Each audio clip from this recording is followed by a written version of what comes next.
मी धनराज विस्पुते, प्रदेश संयोजक, भारतीय जनता पार्टी। मित्रांनो, आज जळगाव महानगराच्या निवडणुकीसंदर्भात मी इथं प्रचारासाठी आलेलो आहे आणि मी या संपूर्ण दिवसभरामध्ये जेव्हा संपूर्ण प्रभागाने फिरलो त्यामध्ये असं लक्षात आलं की भारतीय जनता पार्टी आणि महायुतीचं जास्तीत जास्त उमेदवार निवडून येतील असं चिन्ह आहे।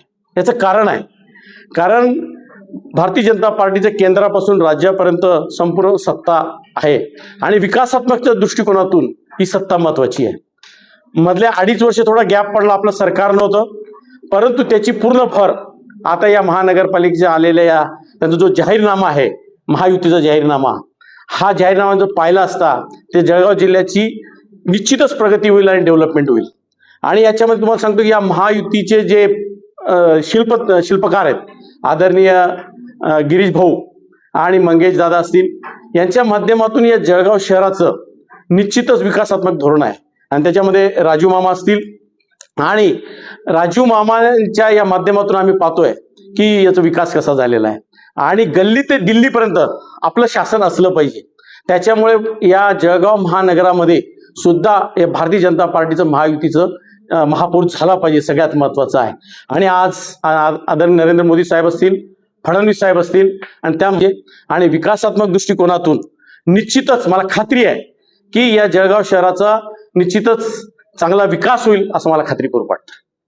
जळगाव महानगरपालिकेच्या माध्यमातून आता जी निवडणूक येऊ घातलेली आहे तर याच्यामध्ये मला निश्चित खात्री वाटते की भारतीय जनता पार्टी, शिवसेना, राष्ट्रवादी महायुतीचा महापौर झाल्याशिवाय राहणार नाही। या दिवसभरात मी जेव्हा या प्रभागांमध्ये फिरलो तर निश्चितच मला खात्री आहे की गिरीश भाऊंनी आणि राजू मामांनी केलेले काम असेल ते या माध्यमातून जर पाहिलं तर आरोग्य सेवा, हॉस्पिटल, क्रीडा क्षेत्र आणि जे ब्रिजेस आपण पाहतोय ते सुद्धा इतकं सुंदर प्रकारे काम झालेलं आहे आणि भविष्यामध्ये इथं इंटरनॅशनल एअरपोर्ट सारखं किंवा इतर काही सुविधा आहेत, एज्युकेशन हब, आरोग्य हब, हे सुद्धा होईल असं मला खात्रीपूर्वक वाटतं।